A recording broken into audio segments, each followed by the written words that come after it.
Okay, तो अब हम इसकी जेड जे की वैल्यू निकालेंगे। तो क्या होगा, 2 × 0 plus 4 × 0 is equal to 0, 3 × 0 plus 2 × 0 is equal to 0, 1 × 0 plus 0 × 0 is equal to 0, and 0 × 0 plus 1 × 0 is equal to 0।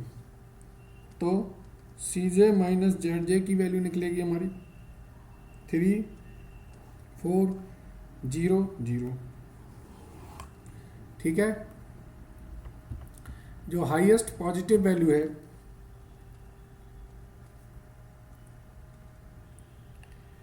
उस वैल्यू पे हम लोग क्या करते हैं, सर्किल लगा देते हैं। ये हमारा कहलाता है की कॉलम। इसी को हम क्या बोलते हैं, इनकमिंग वेरिएबल। फिर हम लोग रिप्लेसमेंट रेशियो या पॉसिबल यूनिट निकालते हैं। अब हम लोग थोड़ा फास्ट चलेंगे तो शॉर्टकट से काम चलेगा। तो 16/3 और 16/2, लीस्ट होगा हमारा 16/3। तो ये हमारी की रो बन जाएगी, और इसी को हमने आपको बताया था क्या कहलाता है, इनकमिंग वेरिएबल कहलाता है।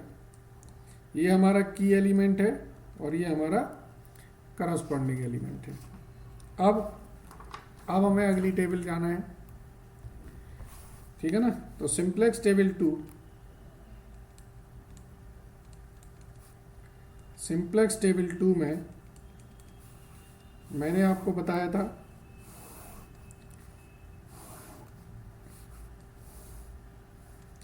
कि हम लोग क्या करते हैं, हम लोग कोशिश करते हैं या हमें क्या करना है, पहला वर्किंग होती है कि एलिमेंट हमारा वो 1 रहे। तो हम वो की रो में रहता है तो हम देखते हैं ओल्ड वैल्यू ऑफ की रो क्या है, quantity x y s1 s2। Old value of की रो है आपकी 16 2 3 1 0। हम क्या करेंगे, डिवाइड कर देंगे बाय 3, इसी से डिवाइड कर देंगे।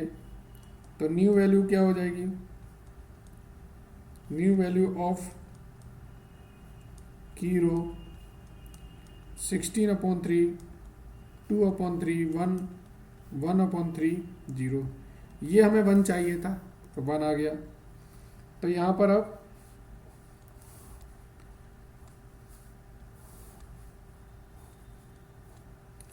ये सी जे है। अब इनकमिंग वेरिएबल था हमारा उस वहाँ पर y, और आउटगोइंग वेरिएबल था हमारा x। तो अब यहाँ पर y आ जाएगा s की जगह, s1 की जगह, और क्वांटिटी आ जाएगी 16/3। ठीक है ना, ये x है, ये y है, ये 0 है, और ये s है और ये s2 है। इसका प्रॉफिट 3 है, ये 4 है, ये 0 है, ये 0 है।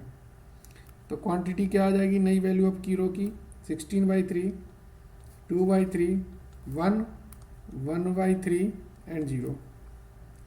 अब दूसरा कॉन्सेप्ट क्या बताया था मैंने, दूसरा कॉन्सेप्ट बताया था कि करस्पॉन्डिंग एलिमेंट जो है वो क्या चाहिए, 0 चाहिए। तो मैं देखूंगा old value of row having corresponding element, जिसमें करस्पॉन्डिंग एलिमेंट है उस रो की वैल्यू क्या है। ठीक है, आप देखेंगे वो वैल्यू है 16 2 3 1 0। सॉरी 16, गलत है वैल्यूज, मैंने गलत टाइप कर दिया। 16 4 2 0 1।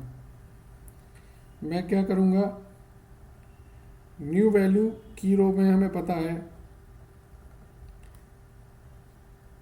कि उसमें 1 आएगा करस्पॉन्डिंग एलिमेंट की जगह, और मल्टीप्लाई 2 कर देंगे हम इसमें, और वो माइनस कर देंगे।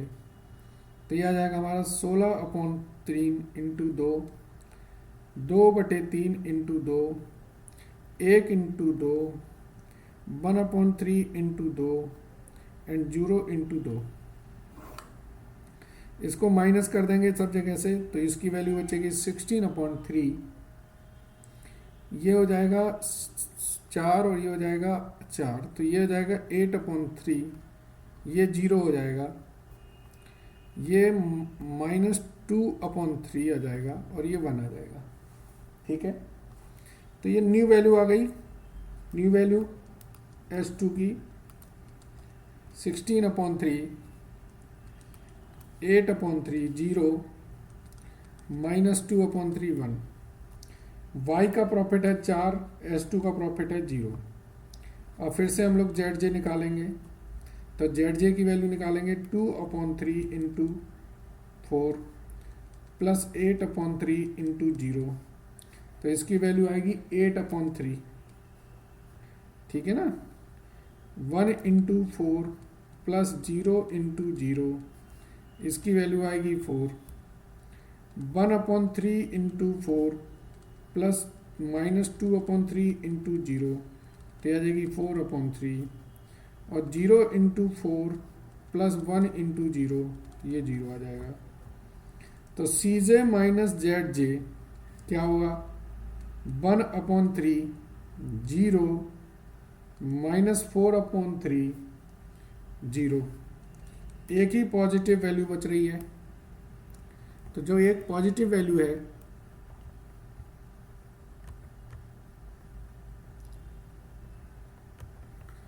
जो एक पॉजिटिव वैल्यू है, इसमें हम लोग क्या करेंगे, इसमें हम इसको वर्टिकली राउंड कर देंगे।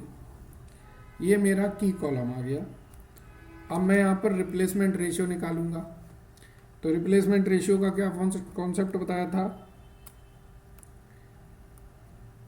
क्वांटिटी अपॉन की कॉलम। तो 16/3 अपॉन 2/3 एंड 16/3 अपॉन 8/3। तो जब ये करेंगे तो इसकी वैल्यू 8 आएगी, और इसकी वैल्यू आएगी 2। लीस्ट क्या है, ये है। जो लीस्ट होता है उसको हम की रो बना देते हैं। ये हमारा की एलिमेंट हो गया, और ये हमारा करस्पॉन्डिंग एलिमेंट हो गया। ठीक है, तो अब हम की एलिमेंट और करस्पॉन्डिंग एलिमेंट मिल गए हैं। तो अब हम क्या करेंगे, अब हम बनाएंगे simplex table 3।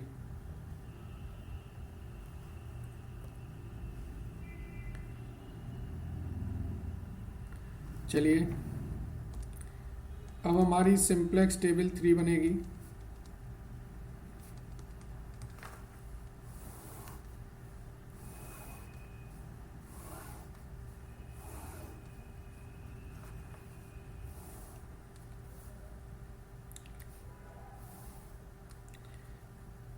X, Y, S1, S2, 3, 4, 0, 0। ठीक है, तो इसमें कॉन्सेप्ट क्या बताया था, नंबर 1 की एलिमेंट क्या चाहिए, 1 चाहिए। ओल्ड वैल्यू निकालो की रो की। की रो की जो ओल्ड वैल्यू आ रही है वो आ रही है 16/3, 8/3, यही मेरा की एलिमेंट था। 0, -2/3, 1। तो मैं क्या करूँगा, डिवाइड कर दूंगा बाई 8/3 से। तो न्यू वैल्यू क्या आएगी की रो की, तो 8/3 से जैसे ही मैं इसको डिवाइड करता हूँ तो न्यू वैल्यू आएगी इसकी 2, 1, 0, और ये आ जाएगी -1/4, और ये आ जाएगा हमारा 8/3 से डिवाइड करेंगे तो ये 3/8 हो जाएगा। ठीक है, तो एक तो ये कॉन्सेप्ट था। दूसरा कॉन्सेप्ट क्या बताया था कि भाई करस्पॉन्डिंग एलिमेंट को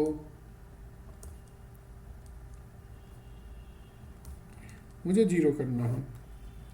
तो ओल्ड वैल्यू देखूंगा मैं क्या है जिसमें करस्पॉन्डिंग एलिमेंट है, वो है हमारी 16/3, 2/3, ये करस्पॉन्डिंग एलिमेंट है, 1, 1/3 एंड 0। तो हम क्या करेंगे, की रो लेंगे, न्यू वैल्यू को मल्टीप्लाई कर देंगे 2/3 से और माइनस कर देंगे। तो 2 into 2/3, 1 into 2/3, 0 into 2/3, minus 1/4 into 2/3 and 3/8 into 2/3। ठीक है, जब इसको माइनस कर देंगे तो ये ऊपर है 16/3, नीचे बचेगा 4/3, 16 माइनस 4 करेंगे तो 12/3, तो यूनिट वैल्यू आ जाएगी इसकी 4। ऐसे ही ये तो 0 हो ही जाएगा, 1 माइनस 0 1 ही रहेगा। अच्छा, ये है हमारा ऊपर 1/3 और नीचे आ जाएगा हमारा 2/12। तो ऊपर वाले को हम 12 में कन्वर्ट करेंगे तो हो जाएगा 4/12, तो 2/12 बचेगा। नहीं, इसको देखें, इसको इसमें से माइनस करेंगे तो 4/12 और नीचे माइनस 2/12, तो 6/12 बचेगा। तो ये हो जाएगा 1/2 और ये 3 से 3 कट जाएगा तो ये बचेगा माइनस 1/4। चलिए इसमें इन वैल्यूज को पुटअप कर लेंगे। तो की रो हमारा जो आया था वो था x। तो x की जो वैल्यूज आई है वो कितनी है, 2, ये क्वांटिटी है, 2, 1, 0, माइनस 1/4, 3/8। और जो करस्पॉन्डिंग एलिमेंट की जो वैल्यूज आई हैं वो आई हैं 4, 0, 1, 1/2, माइनस 1/4। इसका प्रॉफिट है 4, इसका प्रॉफिट है 3, ये CJ का कॉलम आ गया। अब मुझे ZJ की वैल्यू निकालनी है। तो 0 into 4 plus 1 into 3 is equal to 3। तो CJ माइनस ZJ क्या होगा, 0। 1 into 4 plus 0 into 3 is equal to 4। तो ये क्या हो जाएगा, 0। 4 इंटू 1/2 प्लस 3 इंटू माइनस 1/4, तो ये हो जाएगा 4/2 और ये हो जाएगा माइनस 3/4। तो 4/2 को हम लिख सकते हैं 8/4। तो 8/4 को ये वैल्यू आ जाएगी 5/4, तो ये आ जाएगी माइनस 5/4। और S2 का करेंगे 4 into minus 1/4 plus 3 into minus 1/4। तो ऊपर तो हो जाएगा -1 और नीचे हो जाएगा आपका 3/4। तो -1 माइनस 3/4 करेंगे, एक सेकंड, ये 3/8 है सर, ठीक है ना। तो -1 और ये हो जाएगा 9/8, तो ये वैल्यू बचेगी 1/8, तो ये वैल्यू आ जाएगी -1/8। ठीक है, फिर हम क्या लिखेंगे, all value of CJ minus ZJ is either 0 और negative. The above solution is optimum solution, यानी कि x is equal to 2 unit and y is equal to 4 unit. तो ऑप्टिमम प्रॉफिट कितना आएगा, ऑप्टिमम प्रॉफिट आएगा आपका 2 into 3 plus 4 into 6 that is equal to 16 और 6 22। ठीक है, ये वर्किंग नोट है, इनके लिए अलग से लाइन खींच देंगे। एक मैंने आपको मार्जिनल वैल्यू ऑफ रिसोर्सेज का कॉन्सेप्ट बताया था कि अगर क्वांटिटी नहीं दी हो तो कैसे निकालेंगे।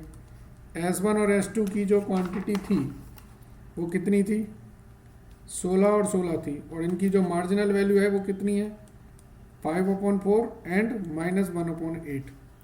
तो मल्टीप्लाई करके निकालेंगे तो ये 16 पंचे 80, तो ये तो 20 आ जाएगा और ये आ जाएगा 2। तो इससे भी हमने प्रॉफिट निकाल के देखा, ये भी 22 आ रहा है। तो marginal value of resource concept से भी अब हम हर क्वेश्चन का प्रॉफिट निकाल सकते हैं। तो ये हमने की P1 प्रॉब्लम जो थी हमारी, उसकी सिंप्लेक्स प्रॉब्लम है ये, ठीक है। P1 प्रॉब्लम का ये हमने सिंप्लेक्स सॉल्यूशन कर दिया। तो इससे आपको थोड़ा सा और कॉन्फिडेंस आ जाएगा। चलिए, ठीक है, ओके।